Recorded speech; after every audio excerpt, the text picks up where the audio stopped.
me to unmute? No, we're good. Oh, whoops! I just unmuted. Well, that's how it starts now. I'm just testing you here.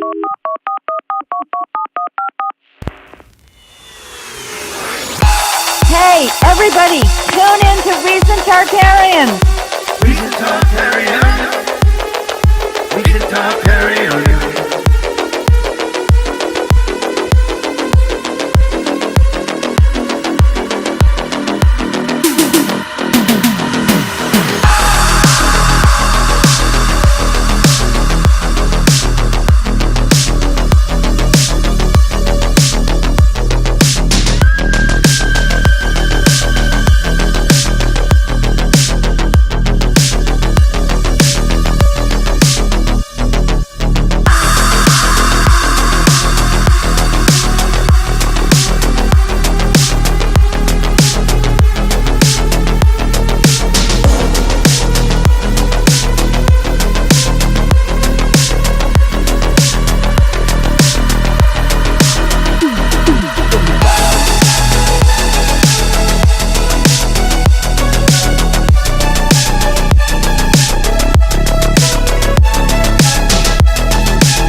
Recent Tartarians.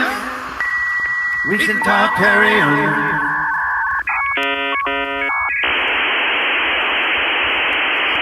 Hey, everybody, tune in to Recent Tartarians. Recent Tartarians. Recent Tartarians. It's like if the 80s had more patience. You know what I'm saying? Well, oh, you're muted. We got you muted again. I do this. It's terrible. What's up? Is it working? The mute? Well, I'm going to start by I'm saying unmuted. No, there we I'm, go. I'm unmuted. What's up? All right. You're trying to silence me too, just like everybody else. Actually, that's a big point. So I was the video is called Montauk and Kenosha, and we're going to talk about Montauk and Kenosha and everything in between. But I got to introduce my buddy, my comrade in arms, the survivor, Thank you, comrade. a member of my support group, Richie Mcginniss. How are you doing, dude? How you been? I'm doing great. Thanks for having me. It's been a little while. It's crazy. Like I was just thinking, dude, we gotta do a show. And then this week you're all infamously like, I mean, when you upset people, it's the biggest fame. That's the biggest way to get famous. But Yeah, you didn't. Infamous means more than famous, right? Beyond hyper for me. Yeah, I think. But I don't know. You didn't see anything I disagree with. Like Jorge was on the show. We had the same kind of realization. He's like, I love that kid in Kenosha and all. Like I love anybody, but I can't help but hear my mom saying like, don't be a dumbass getting out there and all this other stuff. So I don't know. Maybe we should talk about that a little bit just to open because that's how people who haven't heard of you yet, if they type your name in, the first thing you're going to read is "I hate Richie Mcginniss," not as an Ulsterite, but as an aristocrat. Which I mean, yep. Well, it was to be expected. I mean, look, if I wanted approval from either side, I think that the interesting thing here is that, if you say anything outside of one trench, then they're going to say, well, you're just selling out to the other one. So during the whole trial, the entire left media was saying, I'm a right winger, I'm a conservative, I work at Daily Caller, which I don't anymore. I'm now independent. Yeah, true. But then when I wrote this article about really, the trial is one thing, but the experience of having somebody shot in front of you and then having them die in your arms is something entirely different from what comes out in court. Because in court, Kyle Rittenhouse's life effectively was on the line for self-defense. Now that basically what I did is divorce myself from my emotional attachment to what happened in order to tell the court mechanically what I saw happen. Right. This is an emphasis, an emphatic. This is an emphatic point. In case anyone doesn't know this, I feel like the people who should be talking about this most are the people who were there and saw it. Right. So that would include Richie, because Richie would tell us how close were you? How close were you to the whole thing? It was feet. I was probably 10, 12 feet back. It's kind of happened very quickly because I was probably about 20 feet back. Then there was that shot that went off to my left, but Kyle spun around at that moment. So then he was facing his pursuer Rosenbaum as well as myself. And so in that moment, I was still running and I realized what was about to happen. And I stopped. So at the point that the shooting happened, maybe 12 feet, but it was, it all happened so quickly that it was difficult for me to like even slow myself down in time before the shots went off. See, it's crazy. So we either met I was in Minnesota. We either met right before it or right afterwards. So I know that it was just around the same time of it. Yeah. I think it was actually directly, we met in Maryland, right, at Tim's, right? And that was right afterwards. That was a couple of weeks after. Yep. Yeah. So it was a crazy time, and everyone was freaking out. And you got people saying, "Oh, this is a Nazi. Oh, this is a freedom fighting hero." I don't know. And you kind of like upset the Jedi Council by going full Yoda and saying war does not make you great. Or what exactly was the? Well, yeah. I mean, I think basically through the whole situation, one side wanted one thing out of me and another side wanted another. And ultimately in that situation, like for example, in the actual courtroom, the prosecution wanted for me to say, that Kyle Rittenhouse just basically just opened fire, which obviously wasn't the case. He was pursued. He stopped. Rosenbaum lunged for the weapon. Kyle dodged around and shot 4 times.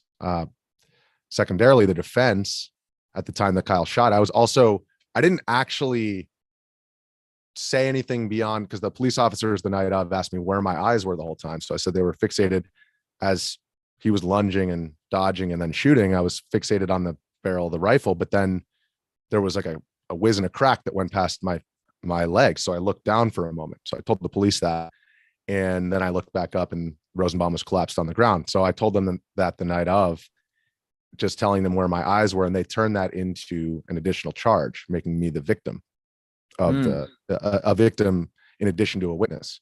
Wow. So reckless endangerment carries like 10 years, 10 to 12 years, I think, 10 or 12 year minimum or maximum. And so there was the potential for Kyle, actually in Wisconsin, you can be let off for self-defense, but still guilty of recklessly endangering others. Oh, wow. So the defense wanted me to say, were you afraid for your life in that moment? They wanted me to say no, but if I've already told the truth, then that could all be thrown out the window. Everything I said about Rosenbaum, if I just clearly just say, oh yeah, it was a Sunday stroll. No, I wasn't afraid at all. So I answered truthfully saying yes. And obviously the cookies fell where they did. Kyle was acquitted. Right. So but were you more afraid because of Kyle, or just in generally you were afraid for your life because it was a crazy event?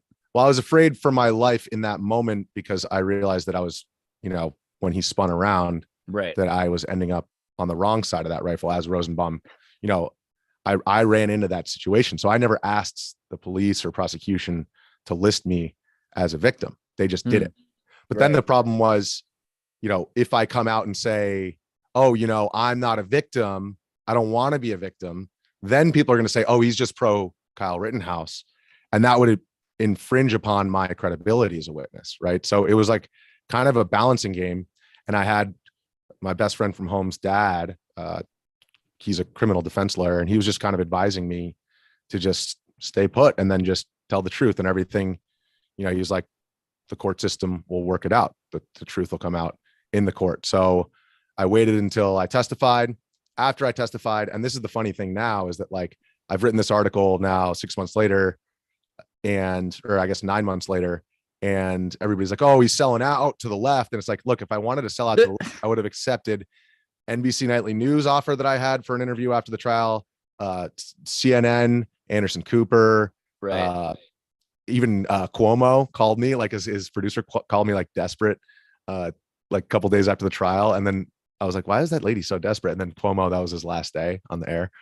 So what's the deal with people thinking they can own you, right? Because it seems like you tell a story and then a bunch of people who weren't there want to own you. And now that when you don't go with them, the other side wants to own you. Why does everyone want to own you so bad? Well, that was the thesis of the article, which is that our media basically turned this into, you got to pick a side. Either he's a hero or he's a white supremacist.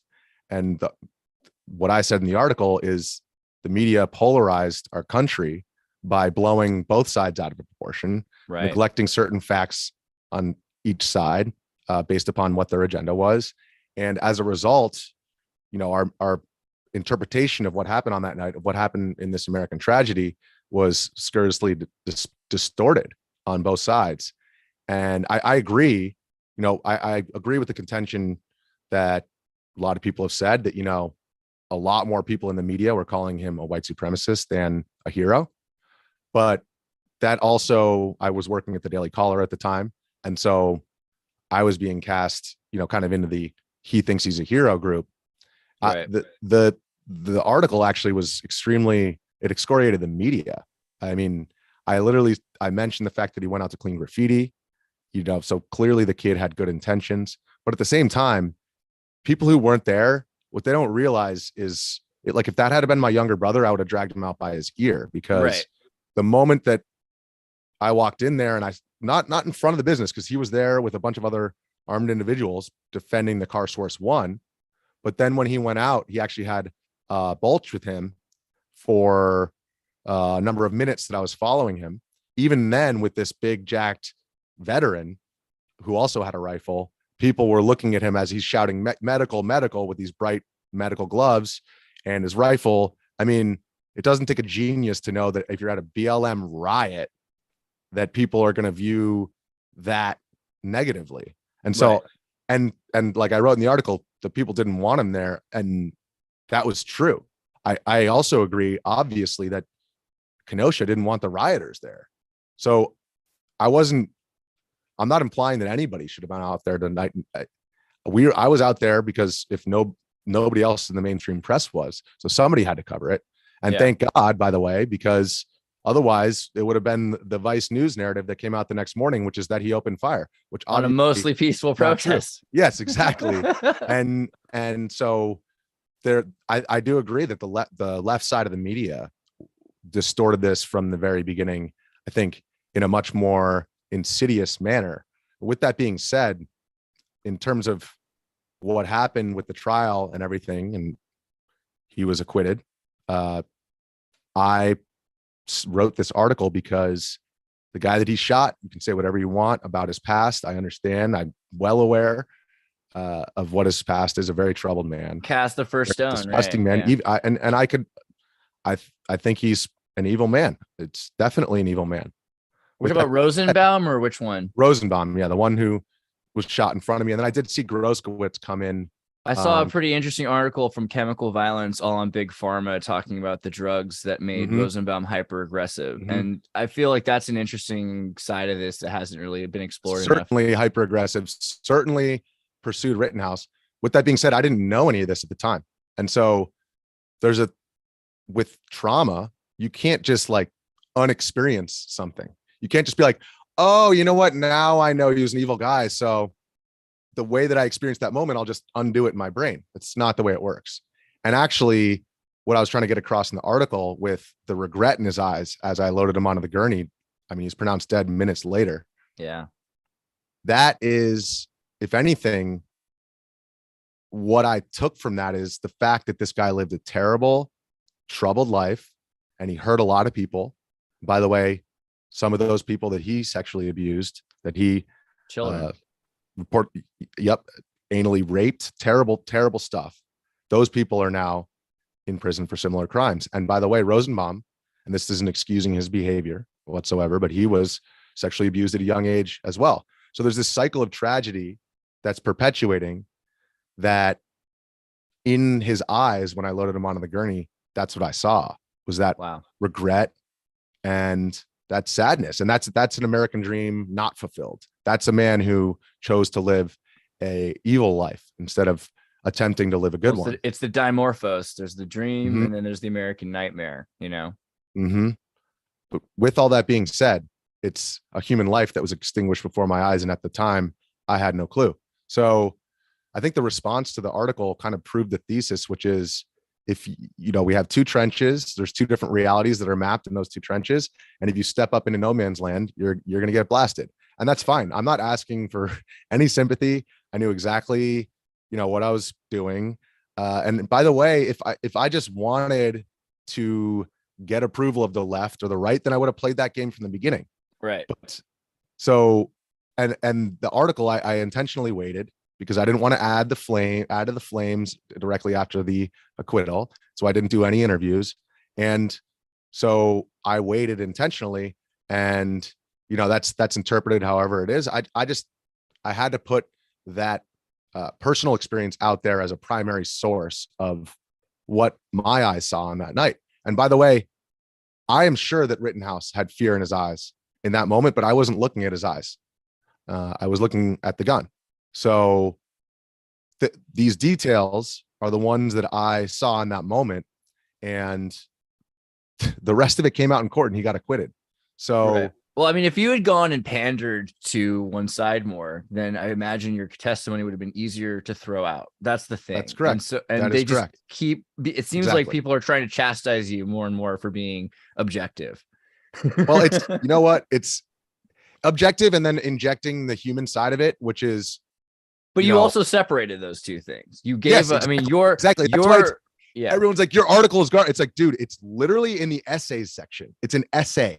Yeah. I'm not rehashing the facts. We already went through that, and I went through that. And by the way, that entire time I'm having to go to CNN and say, by the way, the fact that you said I only supported a conservative claim, I was stating a direct fact of a quote of what Rittenhouse told me on Tucker Carlson. And you said Mcginniss supported the conservative claim that Rittenhouse acted in self-defense. So I had to go to them and say, have me on right. to correct the record or prepare for court. So I had to fight against the entire, left-wing media establishment just to say, look, I'm not like what the like super right winger. I love Kyle Rittenhouse. It's not that you behave, or it's that you identify. This is James O'Keefe said this recently. He's like, you don't just identify as a journalist. You have behavior. You have to behave as a journalist, right? So you're doing investigative journalism and reporting and eyewitness news. Lead to the level. How good are you at that? Well, when the trial came, you were a witness. That's literally that's the behavior that an eyewitness news journalist should have. But we've got these businesses that are trying to sell these shows, and they can see how you'd be valuable, to the young Turks. That's all it's become. Exactly. Yes. It's weird. Exactly. And so anyways, I knew this was coming. I just had to do it. And that's it. I'm fine with the response. People can call me whatever they want. I certainly got called, I only slightly got ratioed. It was like, it was like 2,100 replies and like 2,000 likes. So it's a slight ratio. I was expecting honestly a worse ratio, but the things that were said, obviously not nice things.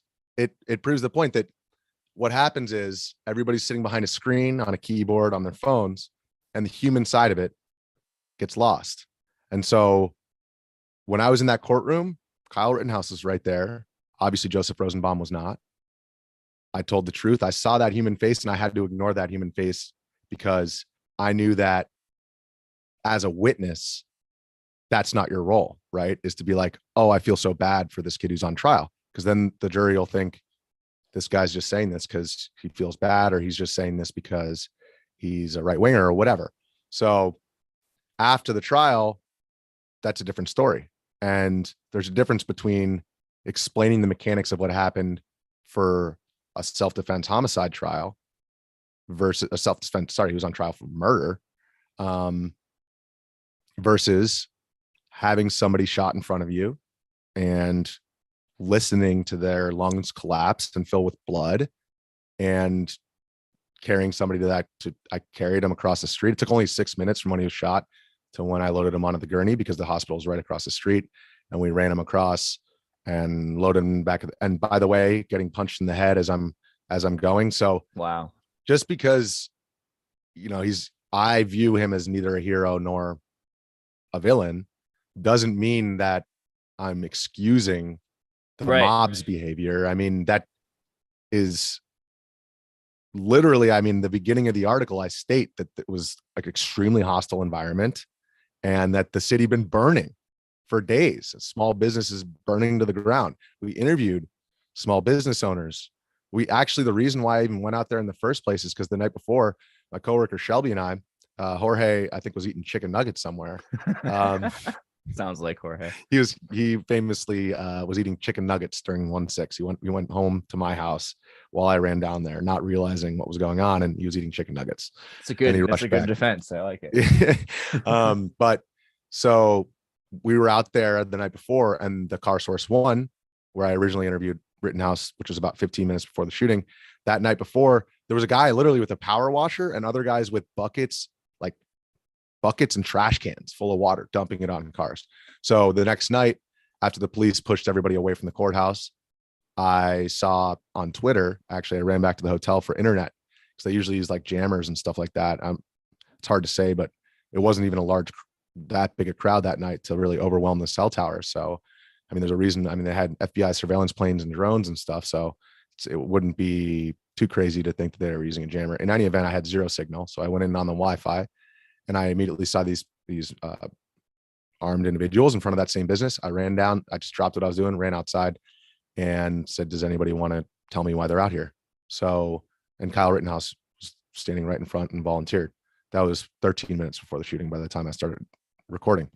So that story, we've already gotten there, but the thing that I hadn't told yet was the tragedy, the blood and gut side of it, which is, it's a real thing. And it doesn't matter. This is in America. We believe that every human being is born in the image of God, and every human being deserves the ability to repent for their sins up until death. And so I know there's a lot of Christians out there watching this. There's a lot of Christians who were paying very close attention to the trial, and that, that man was very troubled and very evil. And I'm not saying that anybody should forgive him or feel bad for him, but I am saying that you still have to acknowledge the fact that he went out there and then he left that business. By the way, nobody else went with him because they knew what kind of a situation it was. He went out there alone. There were 6 other guys still standing in front of the car source 1, older and when taller, he ran down to car source 3. And so I see him running down the street with a fire extinguisher in one hand and his rifle in the other, and he has his medical gloves on. And I'm sorry, but it looks like a bomb or something. Yeah. Somebody thinks that being 17 years old, playing some Call of Duty and having aquatic lifeguard training, which is less training than I had as being a surf instructor when I was younger. That, to me, like, he had the fire extinguisher, the medical gloves, and the rifle. That's good intentions. Yeah, I agree that there were good intentions there. He was a pool lifeguard. Beach lifeguards are. Yeah, exactly. I mean, exactly. It's an ocean lifeguard. Exactly. I don't know if you've seen my episode on the Second Amendment and junior lifeguards, but they're integral. You know what I mean? But yeah, but I think that's an issue we have. We have a problem with this idea that weaponry and violence is like the idea of the soldier and the warrior. I mean, even getting down to what our responses are. If there's a big crisis, we're going to get guns. If there's a war or civil war, there's guns involved. We're still not looking for these other options. I mean, that hose would have been pretty useful even. I don't know. Yeah. And well, I mean, that's the thing, is that the police, that's the first failure. And all of these institutional failures, I mean, they were covered ad nauseum.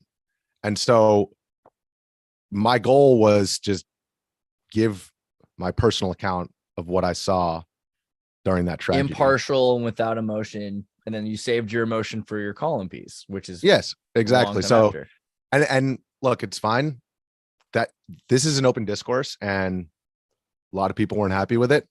I'm well aware. I feel like that's super. I mean, that's cool because you're very 21st century modern male. You listen to women and you're open to people's opinions. But this is not fair. You went through a thing. You talked about how you used I statements about how you felt. Yeah, right? yeah.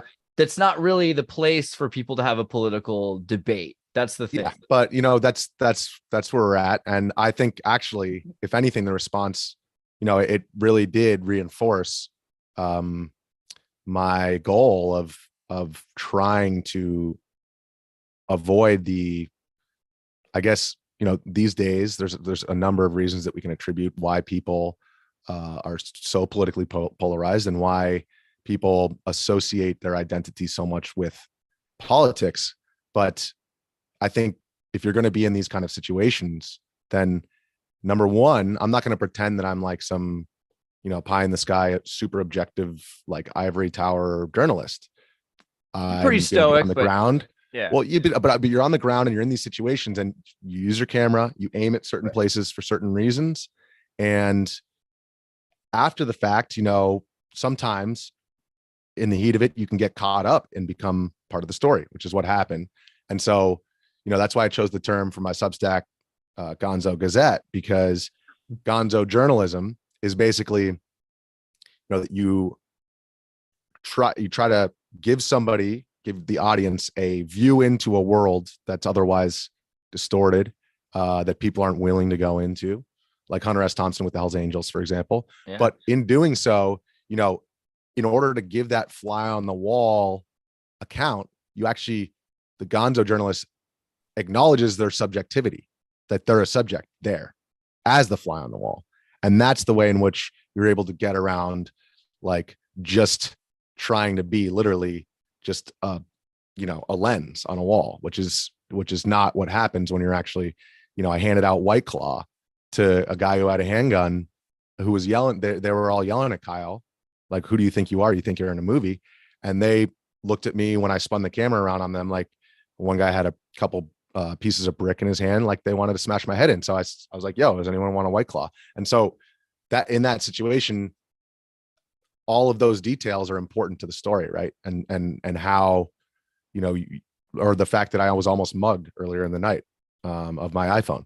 I mean, that all those details about me being there as a subject in the riot helps to elucidate some of the, you know, scary details of what was going on that night. And when that stuff is happening, you're not like, you know, I wonder what Joe Biden's supporters would think about this, or, you know, I wonder what you know, it's Donald Trump. I really want to get those retweets, so this is what I should say.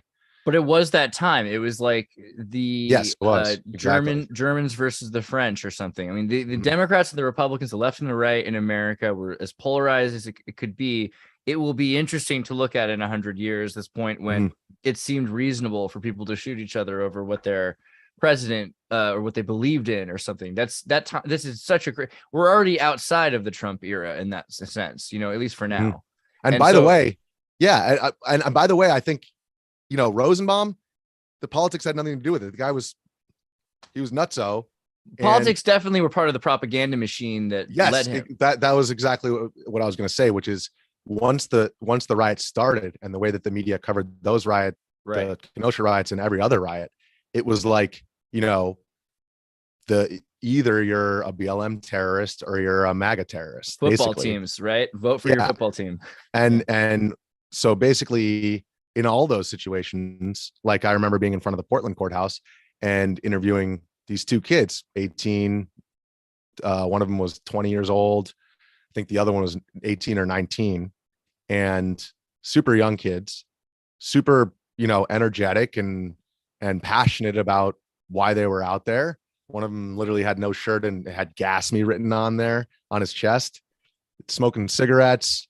We sit down around a garbage fire, no joke, right in front of the courthouse, literally probably just across the street from the fence, you know, 30 feet from the fence. And I asked him, you know, why are you guys out here? And I did a 3-minute interview. And in that interview, I said, you know, there was a Molotov cocktail that was thrown at the door and it blew up and there were no police around, but that was the same door they came out of. So I said, what would you have thought if police had have been there and that had have, you know, blown one of them up? And one of them laughs and the other one says, if that cop got killed, good. Now, that is not an okay thing to say, obviously, but those kids did not throw that Molotov cocktail. And nor, I mean, these kids were like, they could barely even tie their shoes, let alone make a Molotov cocktail. But then, you know, Sean Hannity takes that clip and then they're the face of the BLM terrorists. Right, which are not the local foot soldiers when it's these like white Marxists, white lesbian Marxists or something in charge or something, you know, every time. And by the way, I think on the flip side of it, like Kyle Rittenhouse, same deal. He's not a villain by no means. He went out there with good intentions. I acknowledge that. You can go out with good intentions and still very bad things happen. And when those bad things happen, you can be a dumb teenager. Exactly.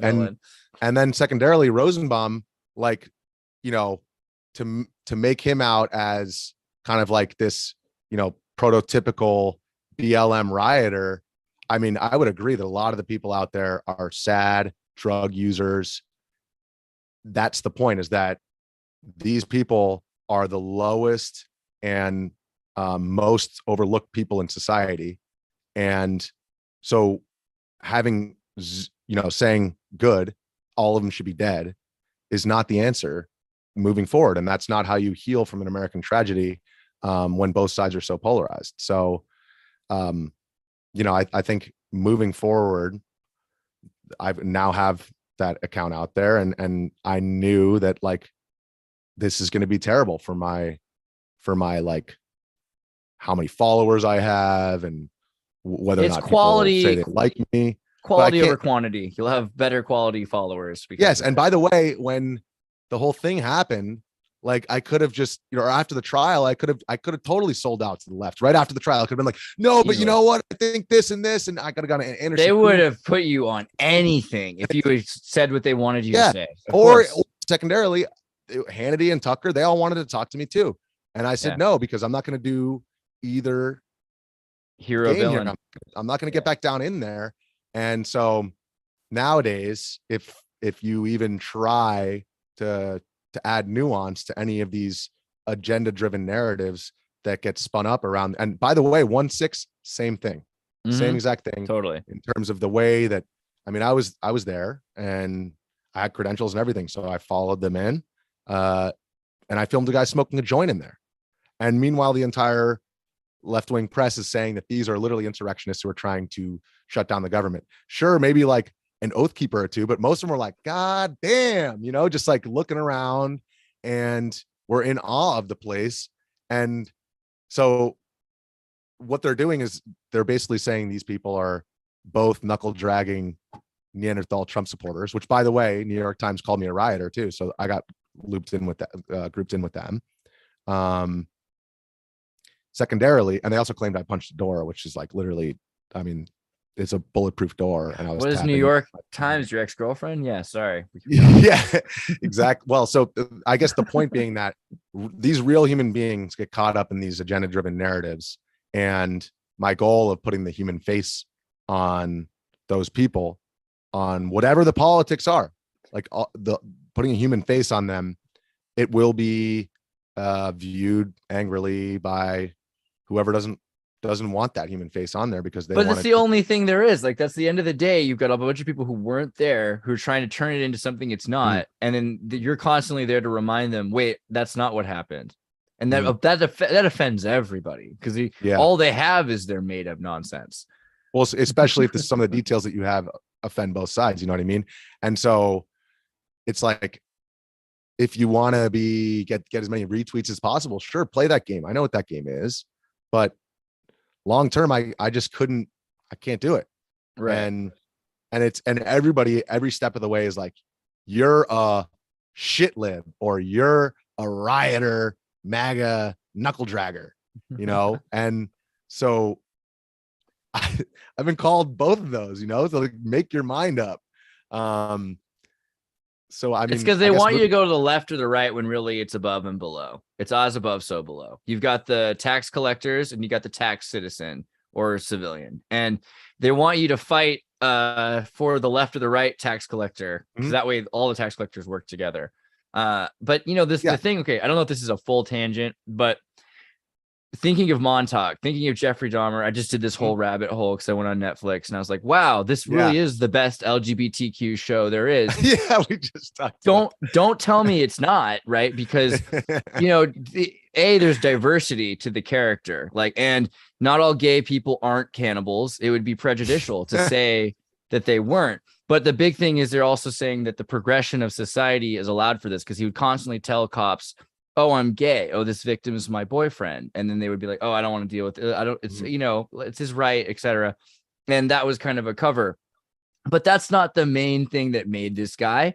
The main thing, here's a picture of him, I think, in West Berlin. He was working in the military. He was put into the army.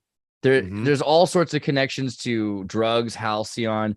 I did another deep dive afterwards on Ted Bundy. Same story. John Wayne Gacy. John Wayne Gacy's done all kinds of research, drugs from, you know, pharmaceuticals, was a member of the JC. Ted, so he was a part of the Democrats. And Manson, dude. Yeah, Manson. Also, Manson. I think I have MK Ultra open here somewhere. There's a Manson picture just on my tabs ready to go. So, I mean, I don't know, like, just it would be insane not to also think also of what's the Uvalde shooter, RX drugs, right? Ramos, like, everybody's on RX drugs. All of these people. I think I could go back and show the Aurora shooter and just he's all fried and red haired and everything. But what do you think about this? And I know I can see behind you've got a Montauk book. So I feel like I got 3, dude. There's like 6 in the series, but I got 3 right here. What do you think about this? Only halfway through the second one. What the idea that there's something else going on? Yeah, basically. I forget the name of the book. The guy spent like 25 years writing it about Manson. He was on Rogan, and I listened to the whole book, and now I can't think of the dang name. That's what happens when you do audiobook. I'm always careful to ask people about this, and I'm glad I can ask you, because it can tell me that you haven't been MK Ultra into running through a window if we talk about MK Ultra, and that happens sometimes on the show, and I feel bad. So, but I mean, what do you think? Do you think that there's something going on? Yeah, absolutely, especially at that time in the 1960s, and that's the thing that I'm thinking about looking back on 2020 is like, so everybody says, okay, yeah, like the FBI and the CIA, they were doing messed up stuff back then, but everybody assumes like that the current generation, they retired. Yeah. Yeah. They all retired. And at Kenosha, there was a FBI drone and also a airplane flying at 3,000 feet with an infrared camera. And by the way, no cops, just infrared cameras. And they didn't release it until court, right?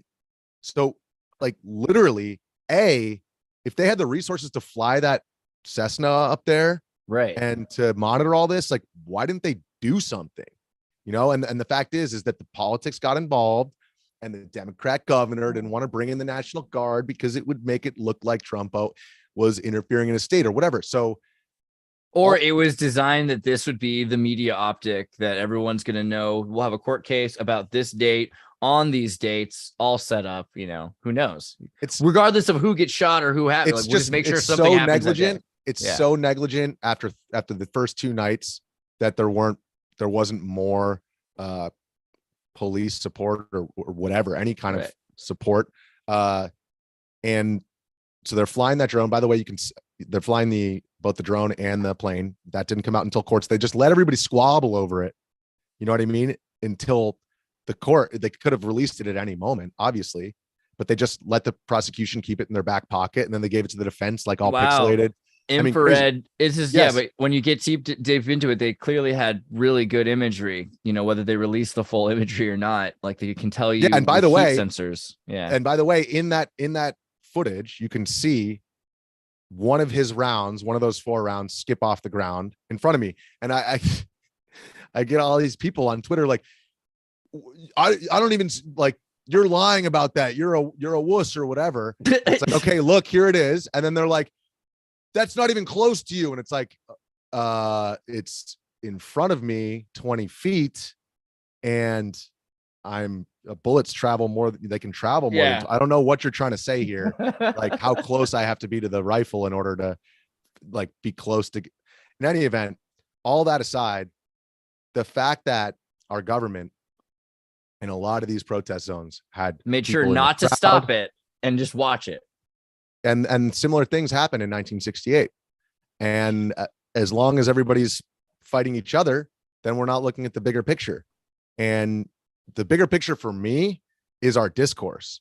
And that's why I wrote what I wrote, because it excoriates the media for the way that they drove during 2020, drove everybody into chaos.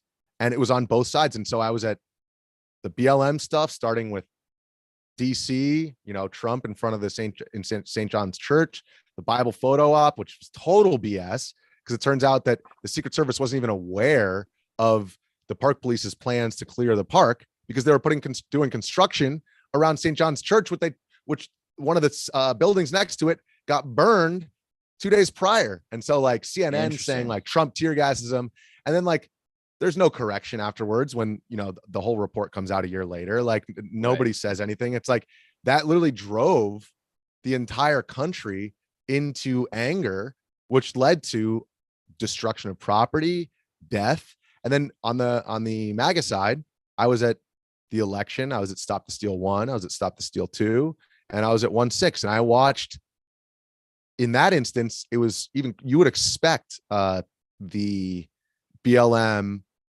all cops are bastards, rioters, demonstrators, whatever you want to call them. Some of them went out there with good intentions at the beginning of the night, but then obviously by the end of the night, there's a lot of people out there who are intent on sowing the seeds of chaos. That nuance, now the press doesn't want to talk about that separation of the groups. They just want to either label them all as righteous, supporters of the martyr George Floyd, or as the worst terrorists in the world. And so then with the MAGA side, seeing the way that they eventually distrusted the institutions that were affirming the election, and that ended up with them, clashing with police. That transition, they're almost mirror images of each other insofar as in both instances, the institutions that are supposed to support civil society and our government failed. And by the way, just basic law and order on the local community level.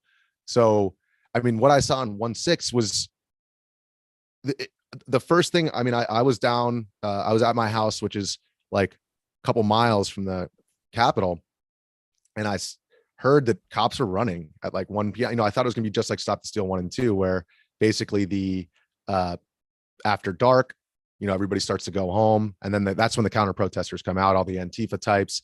You remember like, this one, right? The Army PSYOP officer that resigned commission prior to leading group to DC protests, and like so many examples of PSYOP officers. Yeah, and you've got look, you don't have to like think that like Ray Epps was a paid Fed to be like, yo, what the hell? Yeah, like what is going on? And but all of that aside, the bigger question that 1-6 Commission won't even like come close to answering is like, why were the cops outnumbered to such a massive degree? Like, where was the National Guard?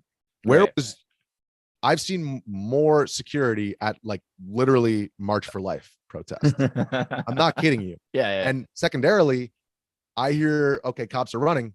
Boom. I got bulletproof vest, got gas mask, tactical helmet, throw everything under a hoodie. And I'm literally putting this stuff on in the Uber. I got my skateboard so I can skate through traffic once I hit traffic.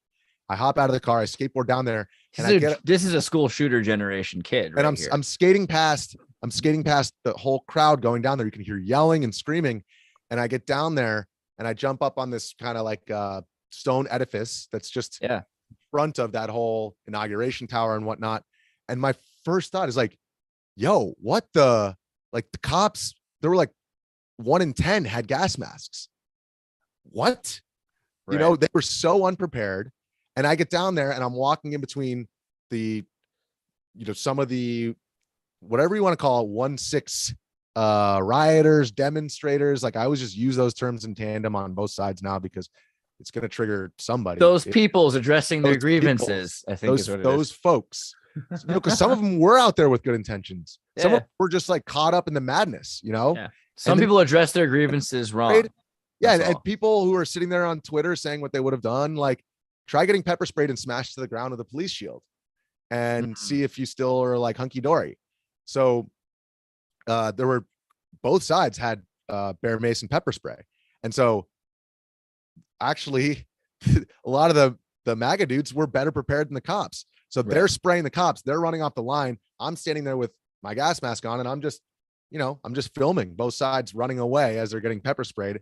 And I'm like, why am I the best prepared person here based upon literally the intel that I gathered by walking around during the previous 2 1-6s?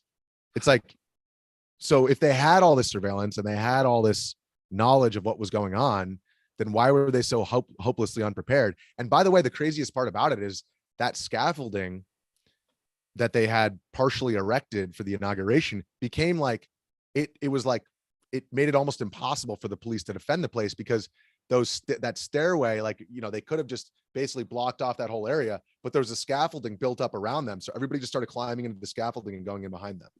And so I climbed up on that inauguration tower and I'm wrapped around there filming and I'm seeing everybody go in from the sides. And it was just like, it was like a sieve. There was no way to secure that area. And so for me, I have all these questions that are so far from being answered. And this whole commission, just like they have obviously an agenda to destroy Donald Trump, destroy his supporters, and to see all these, I'd go to Portland and the same guy who got tackled for, slapping a cop in the gas mask would be out the next night, and that's a federal court building. Or I'd see it. Literally one of the guys I saw literally jump in, fan the flames of a fire. I saw him 3 days later. Wow. Inside of the plaza of the federal courthouse, the Marco Hatfield federal So courthouse. there's some tag and release. People say, well, they weren't trying to win an election. It's like, yo, who in God's name, maybe some people there were dumb enough to think that they could actually overthrow an election by stopping a count. But the notion that they would ever in a million years in a modern society be able to in a representative democracy by walking into the building. It's not like 1812 where it's like, well, we took the Capitol and here's the British flag. So the whole country's ours now. It's like, it's so, being caught in the middle of that, like, okay, you want to label my opinions as this or that, like, fine. I'm trying to figure it out. And also I'm trying to identify the reality of who was there. And like Doobie Man being a great example of somebody who didn't do anything violent, saw everyone going in, didn't realize the gravity of what was happening, walked in and decided to roll literally a joint.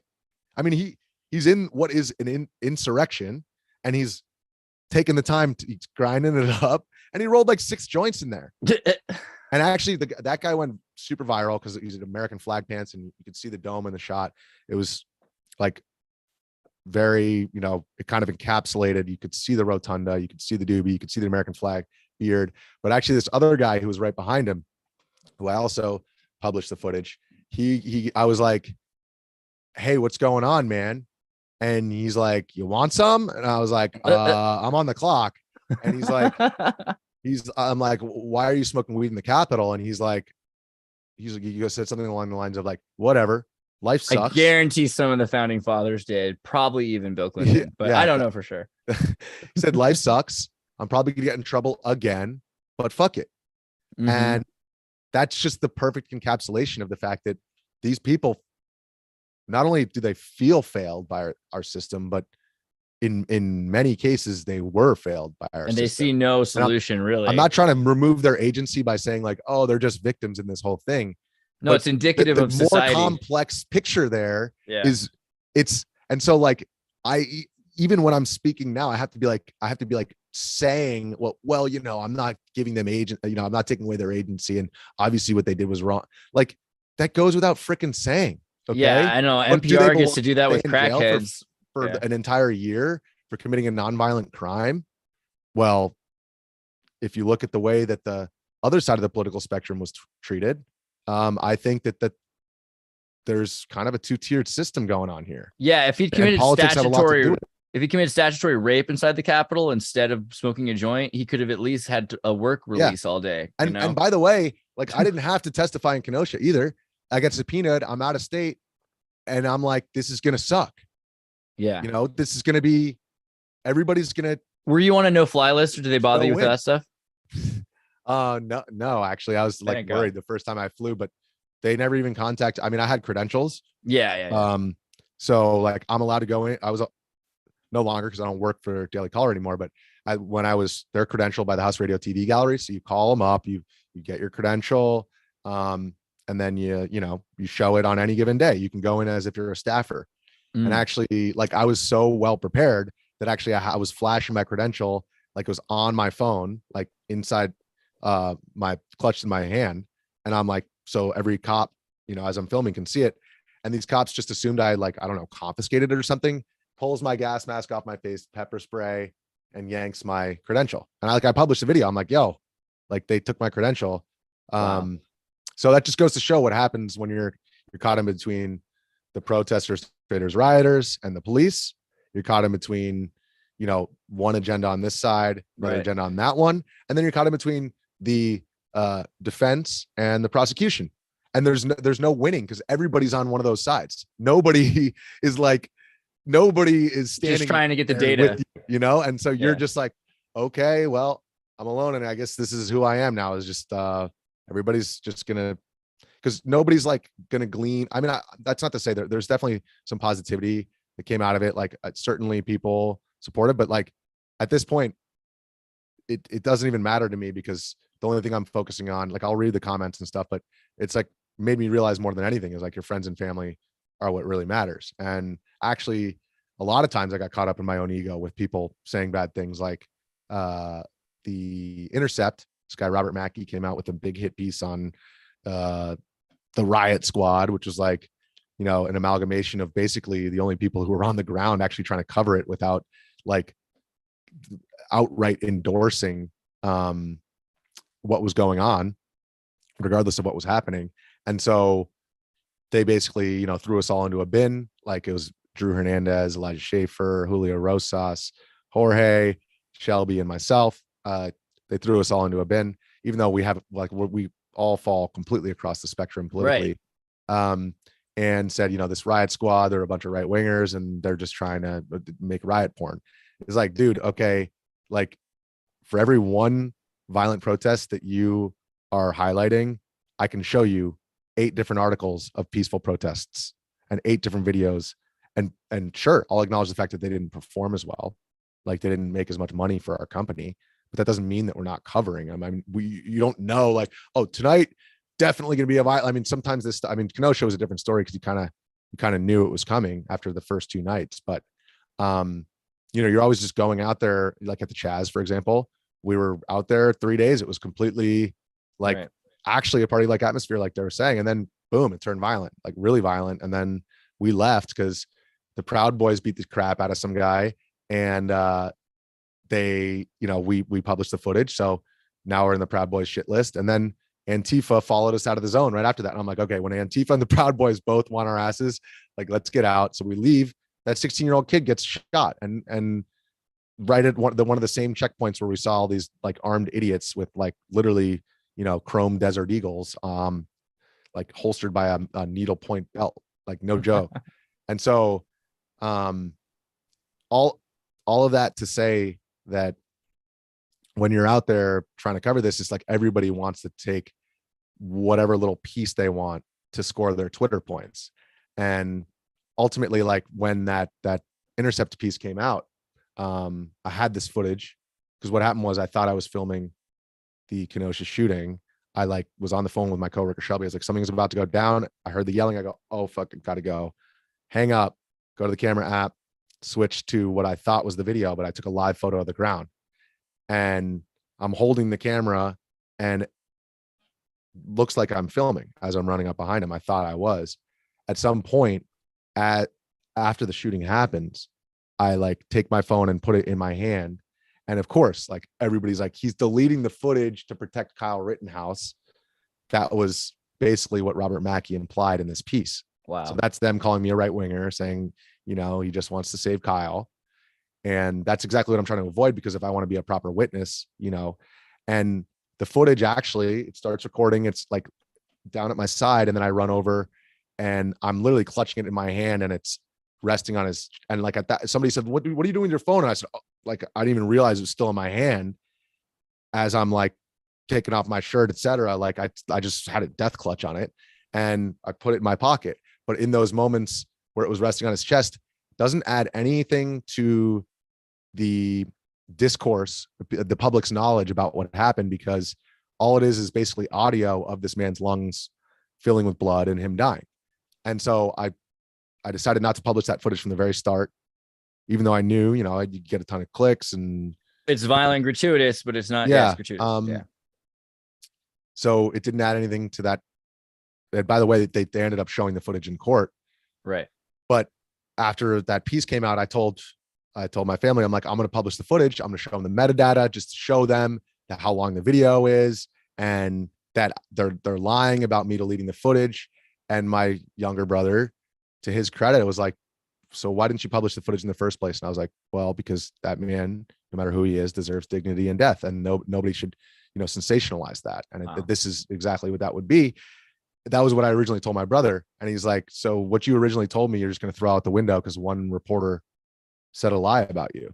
And I was like, yeah, you're right. And so I didn't publish it because he was right. And so I'm not denying the fact that you get caught up in these things and your own ego, your own desire to preserve your reputation is certainly something that you think about. It's something that I was fixated on during the trial because everybody wanted something out of me. And there was so much anger coming from, one side when I said I was scared for my life at the moment of the shooting, and then another who didn't like the fact that I said that Rosenbaum said, fuck you and reach for the weapon.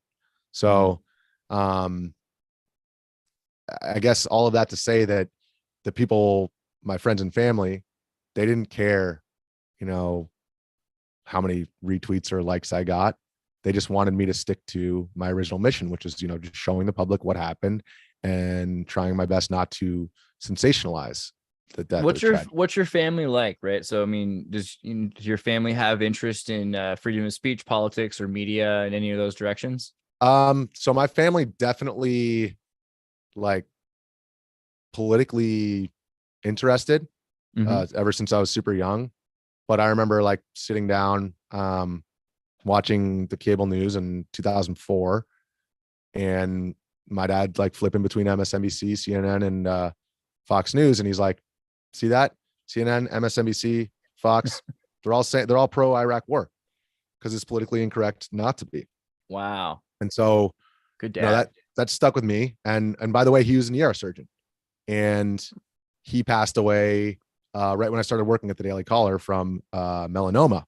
But Wow. Sorry. the difference between him dying when they gave him 5 months and he lived 5 years because he felt like, you know, his boys are going to be cast off into the world without, you know, with the rug pulled out from underneath him, Right.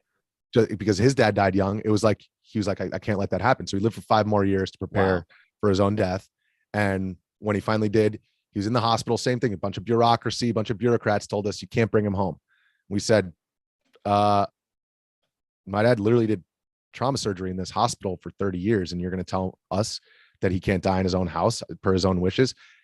We'll sue you. Like, just like I did with, you know, CNN or New York Times or whoever, like, better correct the record. Give us back our dad. Yeah. Oh, give us back our dad or prepare for court. So we brought him home, and a couple days later, the hospice nurse left the room, and my dad hadn't opened his eyes in a couple days, and he heard the nurse leave, opened his one eye that was still working, and decided that was his moment to leave.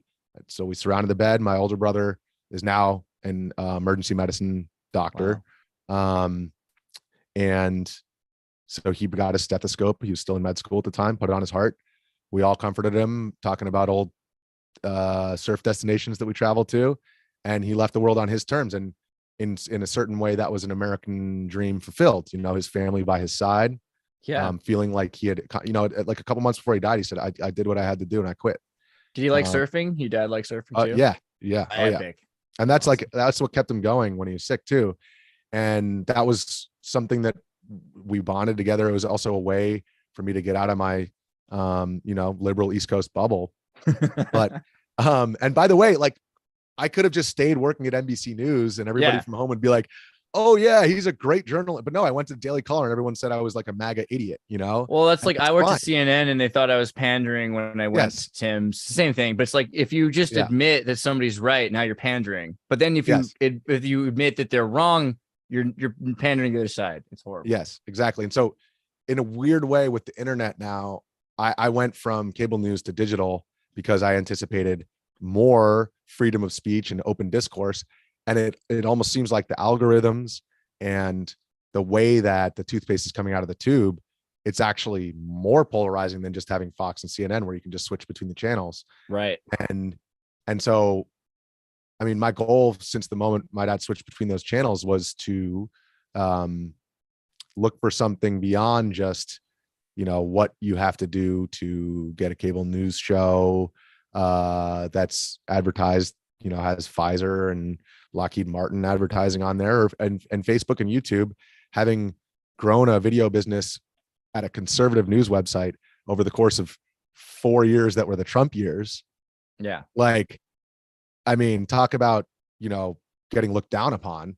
I mean, you walk into these Facebook and YouTube meetings and it's like, they literally look at you like you're gum on the bottom of their shoe. You could have just done porn or something like more socially acceptable. Yeah. And like, meanwhile, I'm generating this content and I'm reading all the comments from, you know, these so-called flyover Americans who, like, I'm like, yeah, you're damn right that all these advertisers on these news networks ship those jobs right overseas so that the multinational corporations and special interests could make more money.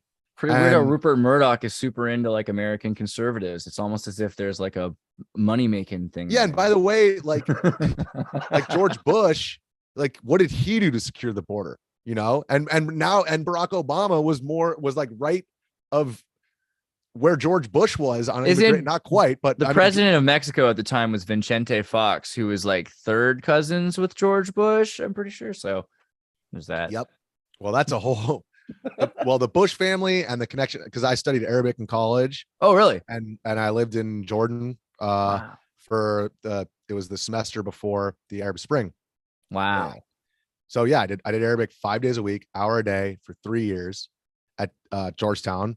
And it's, you know, that's the Georgetown University Press. That's like the book that's used across the State Department, across all the universities. And so that I selected Georgetown to learn Arabic because I saw what happened on 9/11. I saw what happened with Iraq, and I was like, I need to get to the bottom of this. And I go over there, and they have Fat Burger, and like the Jordan's like the coolest country. Yeah. Jordan is the coolest country, aside from the fact that it's the third most water poor country in the world, and 1/6 of their GDP is foreign aid from the United States. Yeah, but they do sell a lot of good guns. Just a buffer. But that's the point: is you're stuck in between Iraq, Saudi Arabia, Israel, Lebanon, and then you got Syria right there. You got Egypt over there. Right there. Yeah, and so you're like literally sandwiched in between. And so I go to Israel. I stay with these family friends, 3 brothers. I'm hanging out with them. I'm like, hey, I'm going to Beirut in a couple of weeks. And the middle brother's like, oh, I love Beirut. And I'm like, dude, you can't be in Beirut. Like, what do you mean? You have an Israeli passport. You don't have a different passport, do you? He's like, no, during the invasion, 2006. And so like I was hanging out with these brothers, and like I see their human face, and I know that the way that one side of our political spectrum views Israel. And then I go over, I ask Ofer, I'm like, yo, if I'm going to Lebanon, like, where do I go find those guys that you fought against? Like, I want to see who they are. And he's like, oh yes, he showed me where to go. And so then I get to Lebanon, and I use my Arabic to find a driver that I trusted and go down. I was with a couple of guys who were like, first semester Arabic students. So I was basically the one doing the communication and stuff, but I at least had a couple of beefy dudes who were like going into the military and stuff, or ROTC guys. And we go down there, and I'm literally, the guy takes us straight to this beachside town called Tyre. And that's literally like, there was a couple of assaults that Israel did on this area. And so I'm like, okay, this seems legit. This is like close to what Ofer said. And then boom, there's like tents with like Hezbollah gear. Like they're literally selling like Hezbollah merch. Like no joke. Like flags. Did you get a t-shirt? Did you get one? I have no comment on that. They all cost like $1 or $2. And also this is 2010. So this is like the internet was barely even like people would put their photos up on Facebook albums, Right. So I mean, our main goal was to play Beirut in Beirut. No, but my goal was literally like, that was what I wanted to do from the start. Party in Beirut, obviously, but I really wanted to see a human face of that evil that we've been told by, I think everybody basically agrees that the tactics of Hezbollah are not acceptable, but that doesn't mean that my curiosity, I wanted to know what that terrorist looks like. I think Hezbollah's also gotten, I mean, as it gets harder and harder to exist, right? I mean, that's exactly what happened when I'm sitting around with these ROTC dudes, and I'm speaking Arabic with the guys, and I'm telling them what my mission is. I'm like, did you guys fight in the Intifada? What happened? And this one guy goes, come with me. And I'm like looking at my buddies, and he's like, no, just you. And I'm like, this guy gonna kill me? And same thing as at the riots. You kind of look somebody in the eye, and you're like, okay, yeah, I think this guy, I trust him. Demon soul. Yeah. Okay. So he kept on saying, shy, like, you want to get some tea, shy. And like, so he's assuring me it's just tea. And so I'm like, okay. I go around the corner, and there's like this apartment building, and his apartment's on the bottom floor. It's like dirty, dusty outside. Go into his apartment, immaculate, like so clean, right? Very, very simple, nothing obviously extravagant. Prayer rug, little table, his bed, and there's like a little side room, closet, bathroom. Although their definition of bathroom, it's not exactly what ours would be. Just never present your left hand in the Middle East, and we don't have to go into the details why. But so he sits down, he gets me some tea, asks me, Bedek Sijara, like, do you want a cigarette? Which is like, I didn't even smoke cigarettes until I went to the Middle East. And then I just couldn't stop. I gave up refusing them because they feel insulted. So, yep. And I went through the entire medical journal of like how to explain what heart disease is. Because they're like, you don't want a cigarette? They're like, why? I'm like, because it's bad for you. They're like, why? I'm like, because when you smoke it, so anyways, at this point I was just accepting all the cigarettes. So I'm smoking a cigarette, drink the tea, and he's like, one more thing, I want to show you something. I'm like, okay. Goes into the back room, he brings out like this ancient Kalashnikov. Wow. And I'm like, that AK-47 looks like it's from 1947, like literally. And he goes on with this story. He says, see these up here, and there's like these like holes, like not even holes, like look like just pieces of, like this big around debris, just ripped out of the wall. So it was actually all, it was painted, so like it had been fixed up. He had attempted to fix it up, but you could see these huge holes. Shrapnel and throw pillows. Okay. I'm like, yo, he's like, these are where the Israelis shot at me. I'm like, there's no way that's like a bullet. And he's like, no, big boom, big boom. And so I'm like, okay, like, I guess. And then he's like, and look, this is where I shot at them and he like takes the AK-47 and mimics it. And so then to your point, I'm thinking to myself, so this guy used that ancient looking AK-47 to shoot at like one of the most technically advanced militaries in the world, and that's what gun they had. And again, same thing as with the riots. It's like, you don't have to endorse somebody's behavior or endorse tactics or to just put a human face on that and let the audience decide for themselves.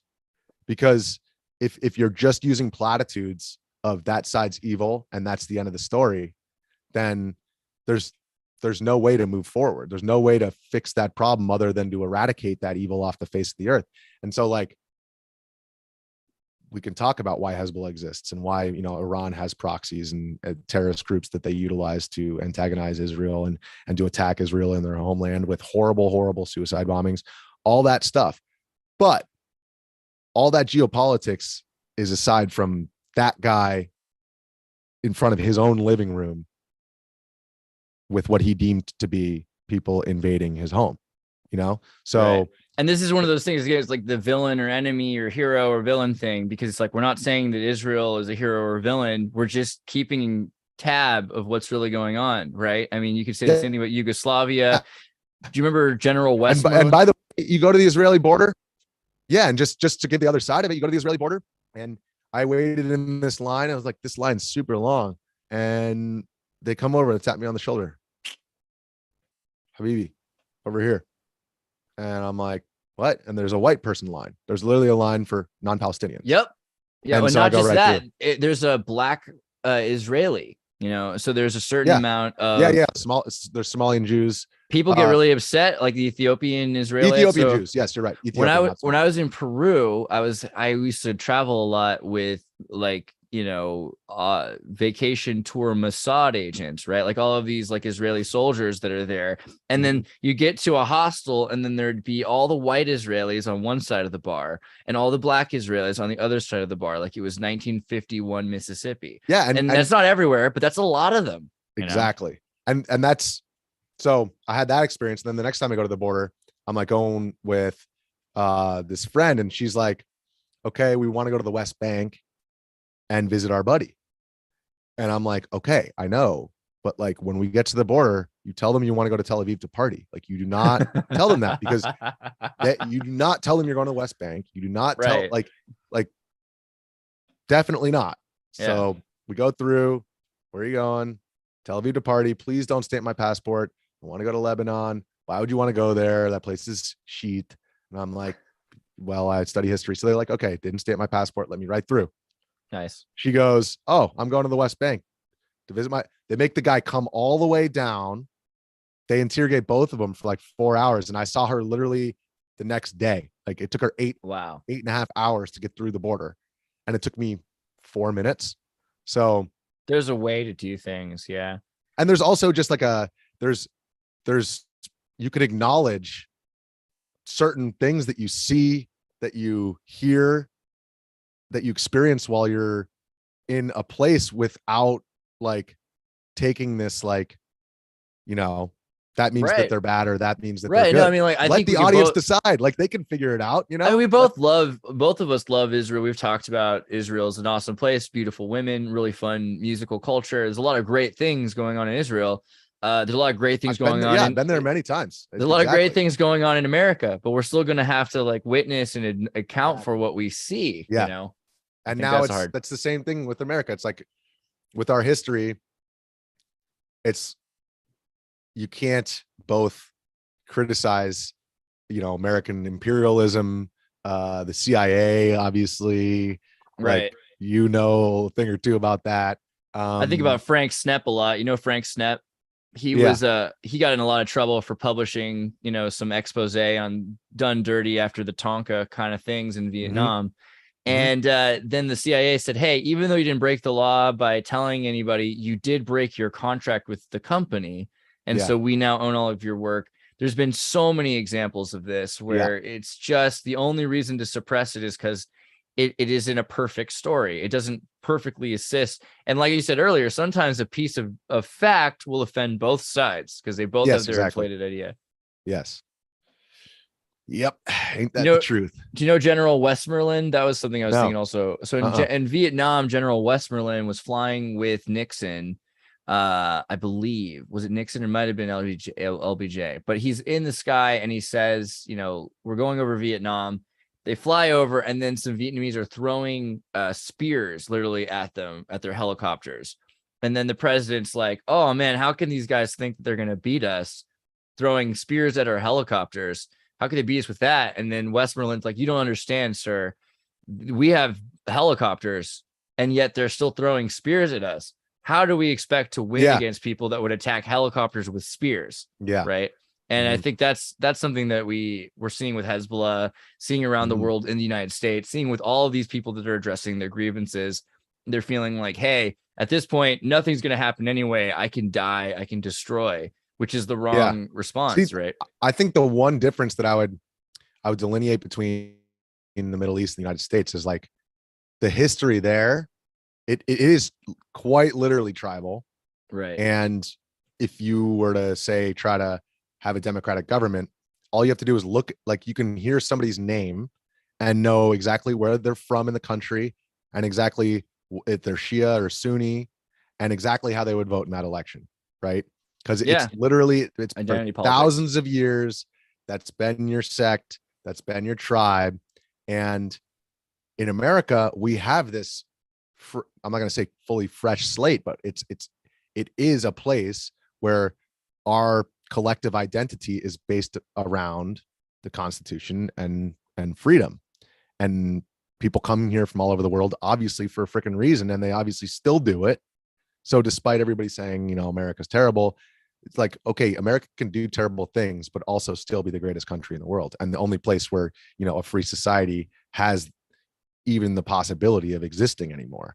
So, and all you have to do, go over to the Middle East and you'll realize, like, oh, it's pretty nice back there in the United States, It's kind of clamped down. Yeah. And Israel has like creature comforts. It's very modern. Like Tel Aviv is awesome. It's tiny, man. It's tiny, and we have such massive open space and resources. And here we are, like, mired in all these foreign wars and hating each other. And so, like, I care about the way that we interpret how things happen in the world. And if we're just stuck in these two trenches, I'm sorry, but that's a big problem. And so for me, that's what I care about. That's what I feel like I've worked in the media industry for my whole adult life. I've been in DC for 15 years and I care about that. And so that is not a popular thing to care about, because everybody just wants to, throw stones at the other side and get their clicks. So, well, I'm curious about another country or two. So Russia and Ukraine. I mean, and this is interesting. I know people have been asked this so many times, but we've got supplied answers, right? Like the CNN will tell you one thing, Fox will tell you another. But I'm curious what you think about things, because it's a little bit more objective, perhaps. What do you think is going on? And, who's right and wrong, or is that the wrong question again? Well, I did. So I majored in Middle Eastern history and Russian Soviet history, and You're doing nice. You're doing really nice. My minor was Arabic, but it was more credits to my major, actually. So I studied a good amount of Soviet history, and I mean, that's the thing about America, is we also have, like, we don't really have I guess we don't focus on history that much. We don't focus. Like, who knows what People can't find the United States on a map, let alone find Croatia. Somebody find Dude, they Croatia can on a find map. the U.S. on a map. Come on, they can find the U.S. They can't find like Iraq or No, it's like Ukraine 60. It's something like 60% of Americans can't find the U.S. on a map. If you took all the border lines off and all the names, no, they can't. Well, all of that aside, because that doesn't even matter in terms of like if you're watching the news, it's like, okay, this place Ukraine, like what did it used to be? What is it now? And by the way, like Ukraine, Kiev, like was literally like one of the most beautiful cities in the world when Moscow was nothing. Dirt. It was just, yeah, it was just dirt.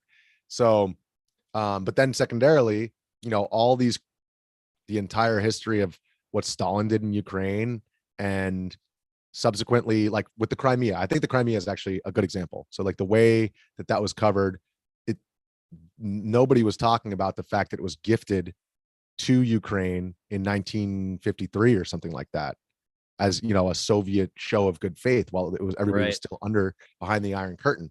Have Turkish Tartar back, right? Exactly. Yeah, and well, here's my opinion on it is that we've given well over 40 billion. I know that we signed 40 billion, but I know that number's it's only higher than Biden bucks. So yeah, but number one, if you look at Iraq and Afghanistan, I'm not so sure that just injecting weapons into there, maybe in the short term to ensure that Putin doesn't just roll over the whole country. But now where we are is in the stalemate situation where Joe Biden does have the opportunity to broker some kind of peace.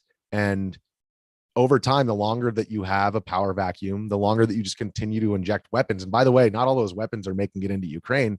Like, that's all great for the special interests like Lockheed Martin. And it's honestly the people who are there. I mean, look at Afghanistan, look at Iraq. Those countries will be power vacuums for a long time because of the fact that, we went in there, smashed everything up, pulled the top off. I'm not saying Saddam Hussein was a great guy. Quite the contrary. Apparently he was. Okay, so here's what's funny. Like, I spent my whole life watching the East Coast and West Coast media myself during that period because we're the same age. Happy birthday, by the way. Thank you, sir. 33. I hope the Illuminati lets me in. Yeah, right. This is yeah. I think it's why we're here today. Right? But yeah, like come on. Yeah, when you're as old as Christ, it's either the Illuminati or something far worse. But what I was gonna say was, like, I used to believe so much about Saddam Hussein that I now know is not true, and I feel so dumb to have to be this old to know that. That I believed in the wood chipper story. I totally bought into the wood chipper story. I was like, yeah, of course he had wood chippers. I would have a wood chipper if I was Saddam Hussein. I was raised in American media. I could see that, and now I realize, okay, well, these are the things they feed us to believe it. When you start to look at the pictures of Iraq, you get the feeling like, okay, yeah, it's super horrible looking now that we bombed it. But like, look at Iraq before this, it was secular. You had people with Nintendos, you had daughters with backpacks. There's movies about it. It was not Iran. In Jordan, there's hundreds of thousands of Iraqi refugees there. So I went through some of those Iraqi refugee camps. I met a ton of Iraqis who had left. I went to Jordan literally because of Fat Burger. I was in LA and I found out that they had a chain there, and I was like, Jordan's got to be like a pretty interesting country because Fat Burger comes from fast food is literally like they like you go to Burger King and that's like where they go. Well, their Sundays are Fridays, so that's like their day of prayer. But the funny thing is like I lived next to a Burger King and there's no street signs in Amman, as you might have encountered. So I couldn't tell him what street I lived at. You'd always have to choose like a landmark, and the closest thing to me, it's like that everybody knew, there was only one Burger King in that part of the city. So I'd be like, Karimen Burger King, like close to Burger King, and say it like Burger King, and they'd be like, Shu. I'd be like, Karimen Burger King, and they'd be like, Shu, and I'd be like, Karimen Burger King. Burger King. Like, oh, Burger King, okay. But they love fast food over there. Dude, yeah, I mean, apparently, but okay, sorry. Iraqis were there and you met them and they were so here's the thing is Saddam Hussein was Sunni. He was allegedly, a secular Ba'athist, which is also what Bashar al-Assad is, and his dad. But ultimately the way that it panned out is that the Sunnis were the ones who got all the good government jobs. You know, there's not much private enterprise going on over there. It's like the best jobs you can have are in the government. And so for, you know, while the Baathists were in power for 40 years, like basically all these people who are Shias, and by the way, the country's 60% Shia. Right. And by the way, it borders Iran, which is, excuse me, majority Shia. And that works out nicely because then the minority can have all the money. Right. Well, so that's how the Brits did it, is they draw the line so that they have like a decently sized minority that they can give power to and give them the mandate and then basically rule through them. Wow. And so, yeah, it's full Rhodesia. Full Rhodesian it's approximately 30% Sunni, a little bit lower than that, approximately 60% Shia. And then you have Kurds occupying most of the rest of the population. You sure do. A small Christian population.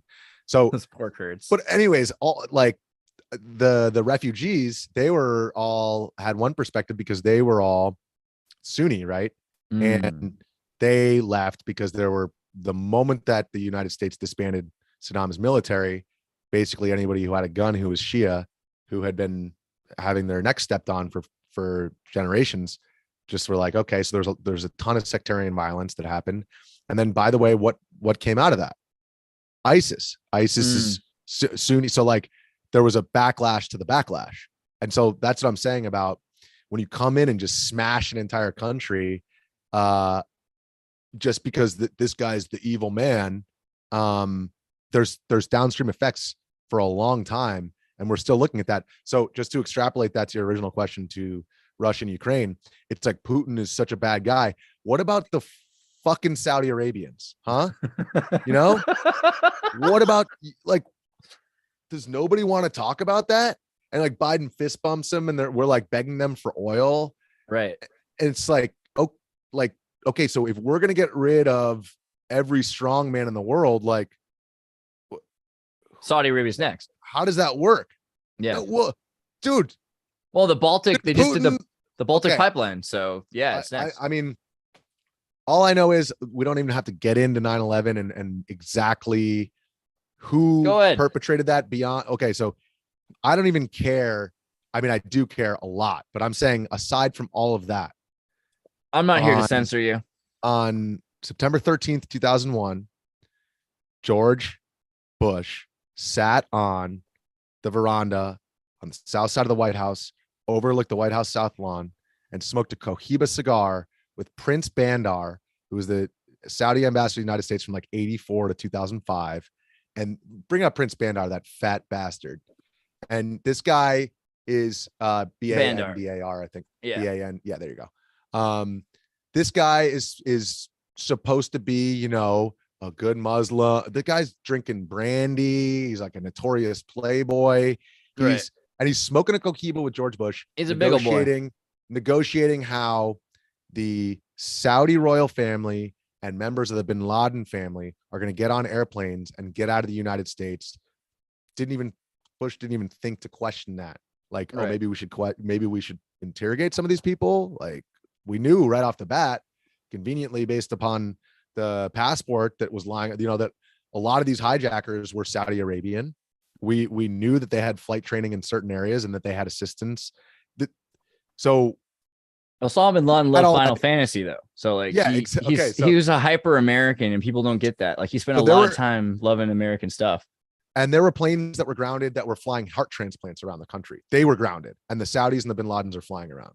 Right. And want to know why? Because the petrodollar and this idea of peak oil reigned supreme in the neocon agenda. And if we needed Saudi Arabia and they were the good bad guys, you know, they were our bad guys. And that to me, it's not about whether or not we should go in and bomb Saudi Arabia. It's about don't talk out of both sides of your mouth and say Putin's the worst guy in the world and applaud Biden for smoothing things over with MBS so we can get some oil from him. Right. And by the way, this idea of peak oil is complete BS. And there's this thing called shale, and the United States has more natural resources than we could ever dream of. And we're shutting down pipelines domestically. Yeah. It's like, and nobody's talking about that because you're on this team or you're on that team. And Biden's always the worst or it's like, and oil seems so like trite a lot of the time, and yet it still really does deal with the money, because you think about how oil barrels went to $- so that anyone who could, which is not a lot, there's a few multi-trillionaire corporations that could buy that oil, then they can sell oil at a super price because they bought it negatively. They were basically paid to take the oil away. Yeah, and now the Saudis are buying the Russian oil and selling it to us. Clever. Putin, days after Biden's fist bumping him, Putin's calling up MBS like, "Yo, you take my oil," and who's making the most money right now? How's Putin funding his war? Well, right. And by the way, what happened to Gaddafi? Why'd they get rid of Gaddafi? Well, it's pretty simple. At that time, Libya had one of the highest per capita incomes in the entire continent of Africa. I believe it was just behind Saudi Arabia, just behind South Africa. It was one of the top 3, and he wanted to switch from the petrodollar to his own oil-based currency.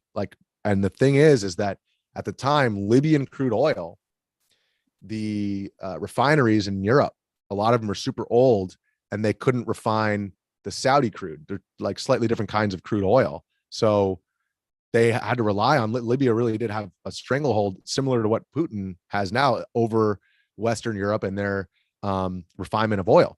So they were like, nope. Okay, NATO no-fly zone. Hillary Clinton, we came, we saw, he died. And if you see that video of what happened to Gaddafi, right, total dirty dude, found in a storm drain, bayonet rammed up his ass, dragged behind a Toyota. Yeah, total. See ya, buddy. Total. And Hillary laughs about it. And now the whole country, there's slave markets there now. Not just murder though, like straight up, like he tortured, bodily disrespected. It's like a mob hit where they no open casket. And everybody talks about Benghazi, and I'm like, look, Benghazi is one thing. What about the whole fucking country that got ruined? You know what I mean? Yeah. Like, let's talk about that. That's the amount of human suffering that resulted from that is just, and the instability that will affect the safety of Americans for a long time coming. I mean, that's an ISIS stronghold right there. So I think the way in which our discourse happens is it's the concern is with scoring points against domestic adversaries that are like, it's like, yo, don't you realize that we're just arguing with each other and we're not seeing the big picture here? Man, this meme offended me when I first saw it, but now it seems poignant, right? Nord Stream pipeline 2, Russia, boom. And then Tucker Carlson, why would Biden and USA do this? I don't know. I mean, at What's first the red I was hat added on there. I think it's a. Did you make that meme? That is the worst constructed meme I've ever seen in my life. It is like not cut my out meme. The hat, but they didn't even bother to cut out Tucker's head. Don't blame me, blame Daryl. But I saw it and I was Daryl, like, "This is God damn it, Daryl." Not the first to say that. No, but you're right, and it's what you have to do in order to play the game to get your ratings these days, and that's like I'm saying, like I'm not like yelling at individual people saying that they're evil in our discourse. I think it's people playing their roles, and it just this so is happens. cute. It was Greta. Greta did it. She played her role. Yeah. Look at those eyes. How dare you? How dare you? Well, I mean, so in general, we've got to this point where money is controlled by such a few number of people, and all this free energy is coming out as everyone's spending the last few dollars they have for oil or whatever, for rice, wheat. What do you think about this Great Reset thing? You know, you've been kind of studying it. You hear people talking about it openly, optimistically. I mean, what do you think was going on? So we're talking about the Great Reset, right? Not the Great Awakening. Those don't want to make sure I'm on the. I definitely think that those two are connected, but they're also connected to the Nickelodeon alarm clock. I think that the fact that, you know, it's pretty funny because with the QAnon stuff, I mean, I was monitoring it because at the time I was working at the Caller. A lot of our audience was referencing it. So I was reading it because I was like, this is going to become more and more significant as the Trump years go on. And my office, the newsroom, like laughs at me. And then all of a sudden I'm like in the Capitol on 1-6 I'm like, yep.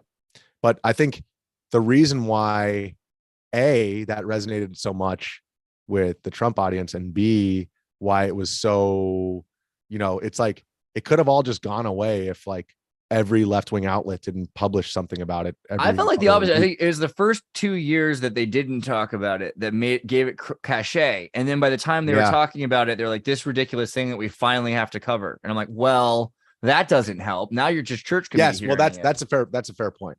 That is definitely a fair. Well, put it this way. Obviously there's like 4,000 posts there, and it's just like anything else. It gets put into like one little trope. It's like, and they believe in the theory that kids, that Hillary Clinton is trafficking kids through Comet Ping Pong. It's like, okay, like you're confusing Pizzagate you're confusing two different like conspiracy theories here. And B, like if you look at the 4,000 posts, like the majority of them are about like Obama and Russiagate and all this stuff, which now, I mean, like one of those, see why that one of the early the QAnon thing said, hey, there's going to be a collapse of society. There's going to be some sort of civil war. People are going to be locked in their homes for like a year at a time, have resources ready for inflation. I mean, granted, that wasn't the one that stuck out to everybody, but it was that seems pretty much like to be followed by this quarantine, people being locked inside, borders shut down. I mean, all of that happened, not for the reason of pizza per se, but. And I actually, honestly, I'm laughing because I'm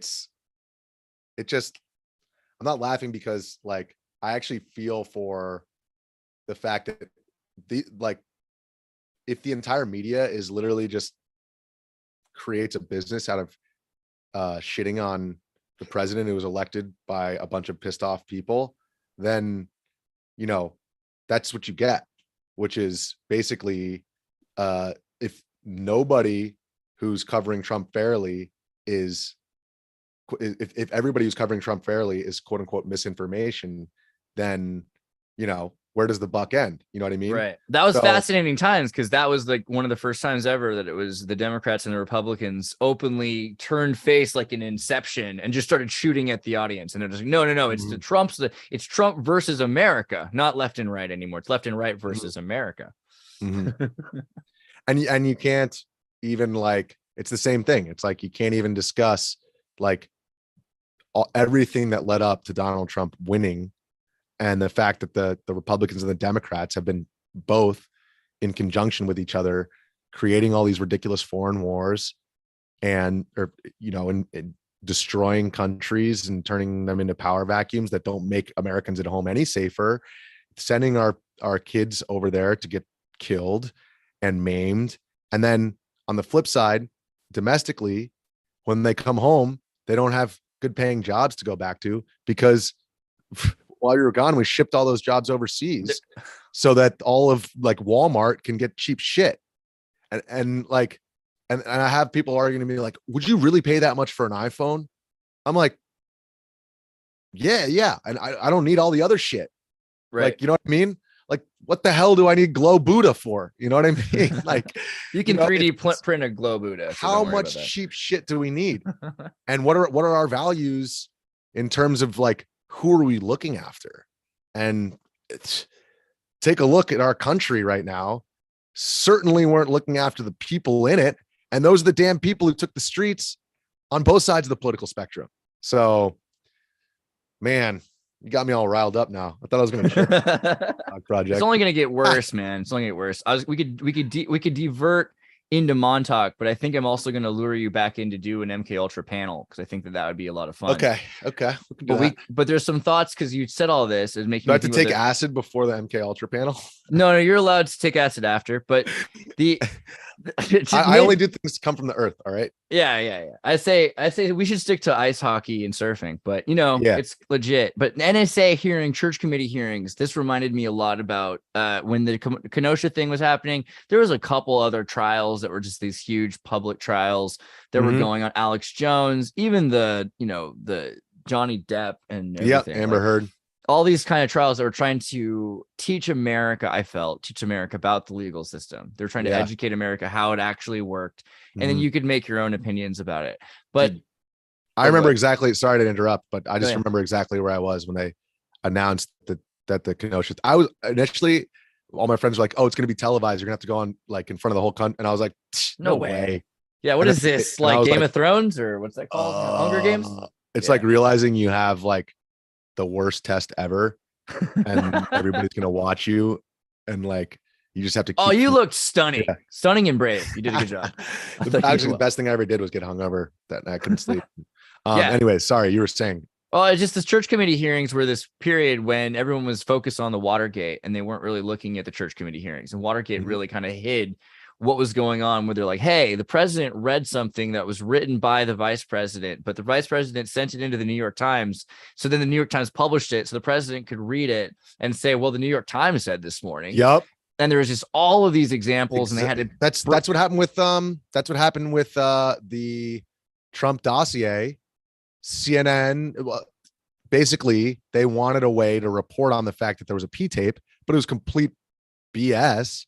So Comey goes in there and he briefs the president that the P tape exists, and then somehow it leaks to CNN, and then all of a sudden they're reporting on the fact that the president was briefed on it.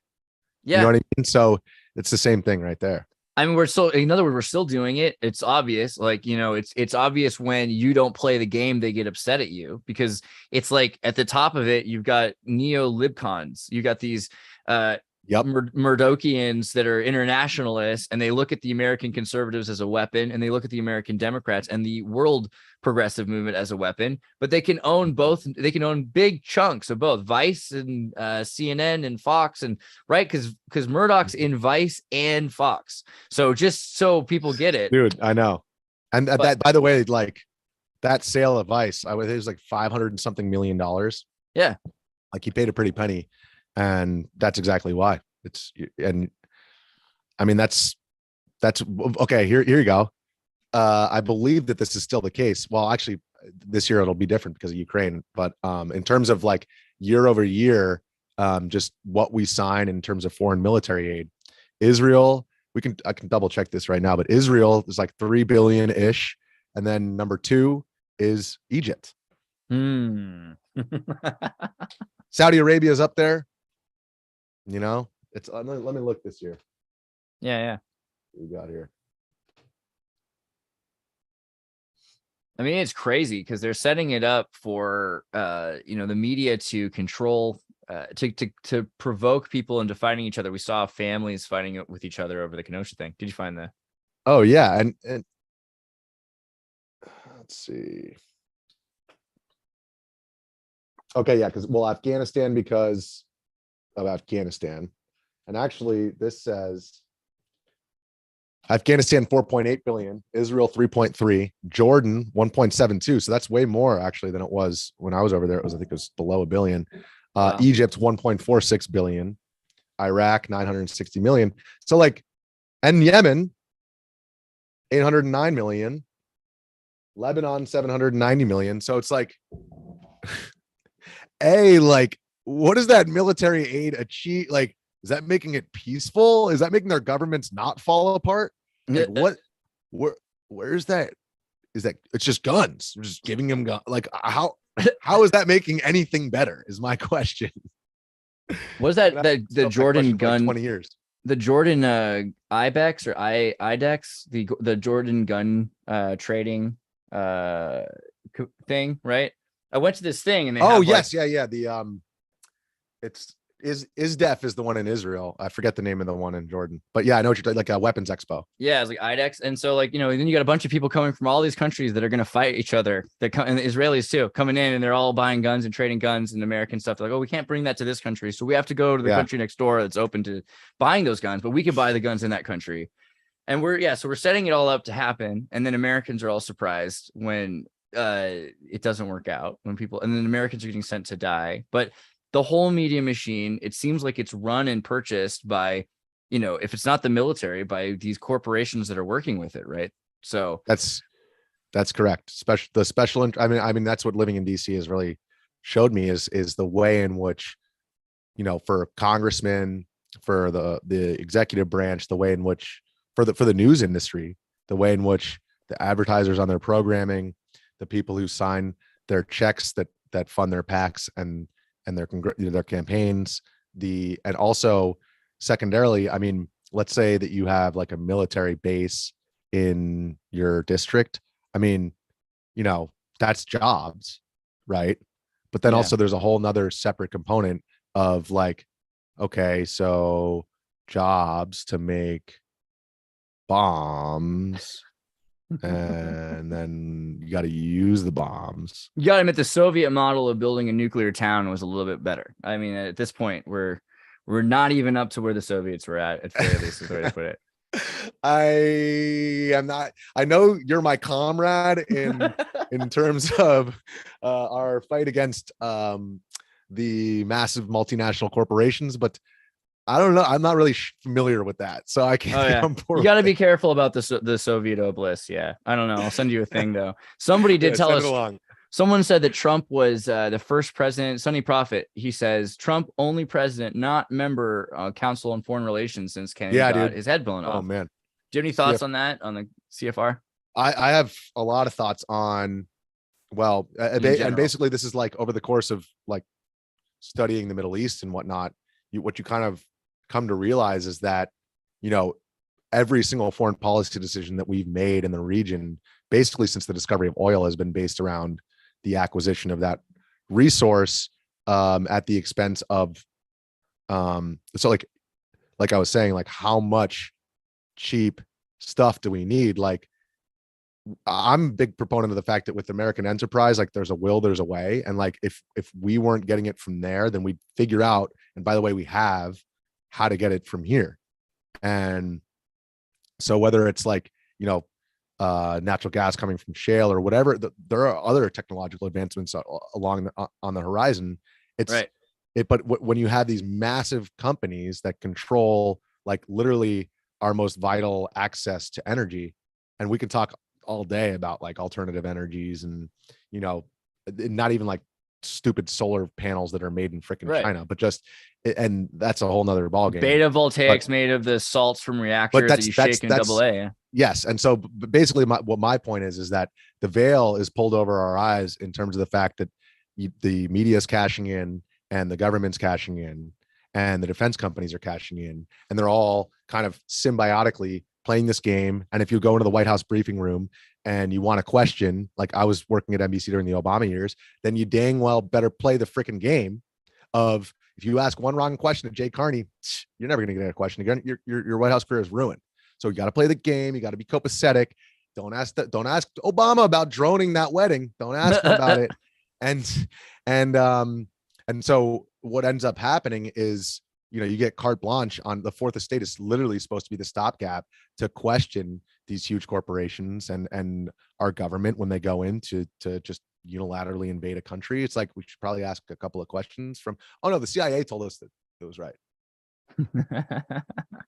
Yeah. And you got the Trilateral Commission, And so going back to the CFR, all of these, like for example, the neoconservative agenda, I mean, in the late 90s, they're saying that we need a Pearl Harbor style event to galvanize, the creation of a new world.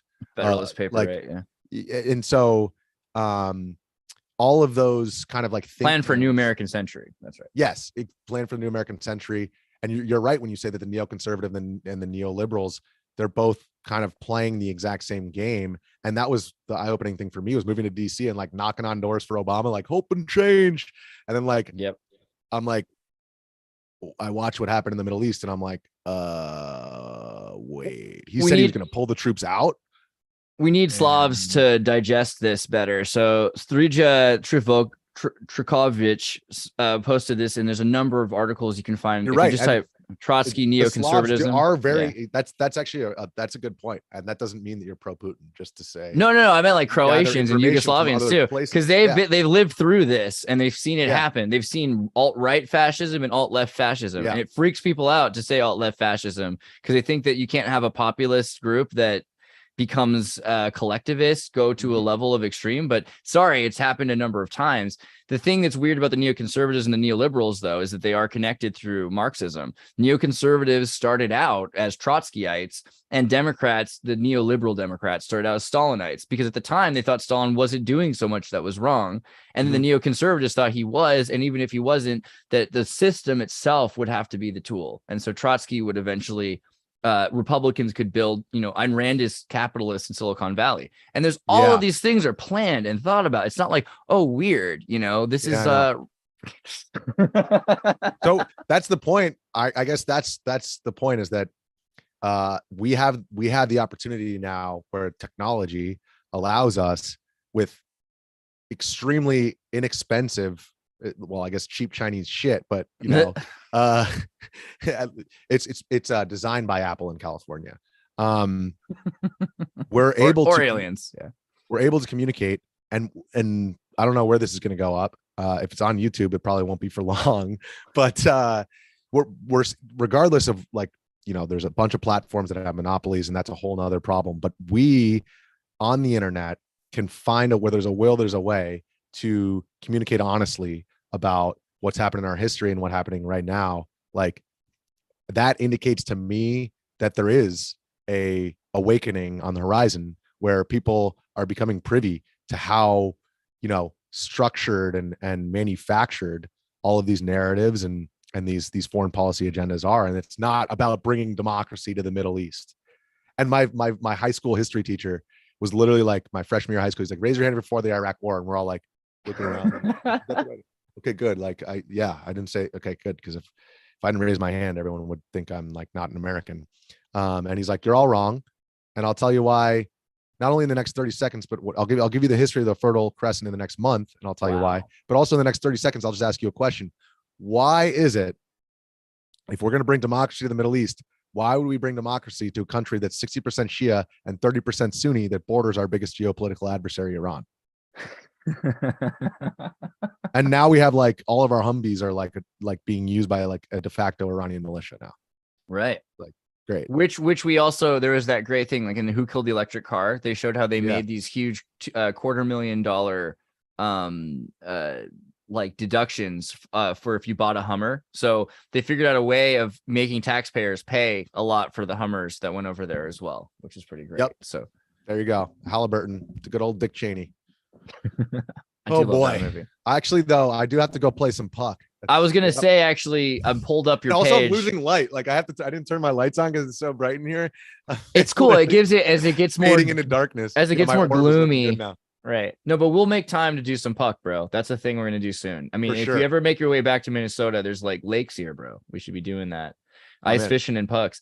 But Richie Mcginniss on Twitter, you can find him here, and he's got a lot of important stuff going on. So I say, like, definitely follow him. Not just because he gets to skate that old ramp. Not just guy do horror. I'm not a good skateboarder. Okay, that is not my best sport. There, I've done worse on that ramp. I'm impressed. Anytime you haven't broken your finger, so good job. There we go. Yeah, Mcginniss, get a little Siggy going. But this is huge, guys, and I want to see you do this. I want you to take your address, and I want you to type it into the subscription of the Substack. Get yourself up on the Gonzo Gazette, bro. I'm finishing. There you go, right there. Boom. Saudi barbarian. About the Saudi barbarian regime. There's Bandar right there. And we all know barbarian rhymes with Tartarian. Yep. There it is. Correct. Dude, I appreciate it. Is there anything else you want to plug that's good for you? All right, dude. I appreciate you having me on. It's honestly, this is like, I mean, we always have a great conversation, but it's great to do it, actually on the pod. So yeah, bro, I can't wait. And then I'll hit you up. We'll find a day. Let's get you on a panel and we'll talk crazier stuff. Cause I know you're deep. I know you go deep, bro. Right. I got to do some MK Ultra research, and I got to finish these other 2 Montauk books. So yeah, see, and he's not even running through Windows. So it's a good sign. We're going far. All right. Yeah. Just know I love life. All right. I love it very much. I do stupid stuff all the time, but if like I, fly out of a window or something, I didn't want to do it. And that's why I don't drive any cars after 2015. Right. Same. Stick shift forever. They're all stick shift. Exactly. Yeah. You just press in the clutch and then nobody can control you. We have picked a lifestyle. I'll tell you what. Yes, sir. Talk to you later. I see it.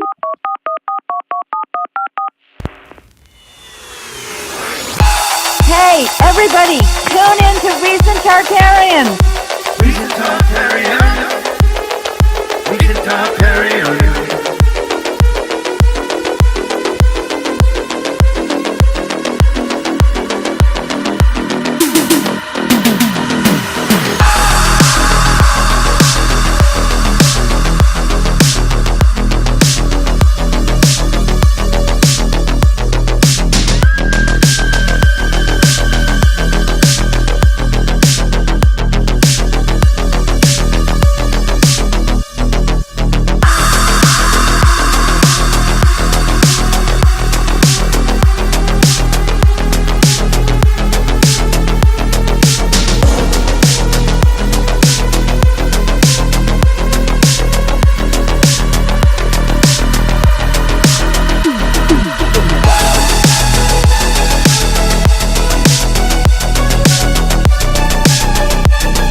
carry on. We can talk, carry on. We can talk, carry on.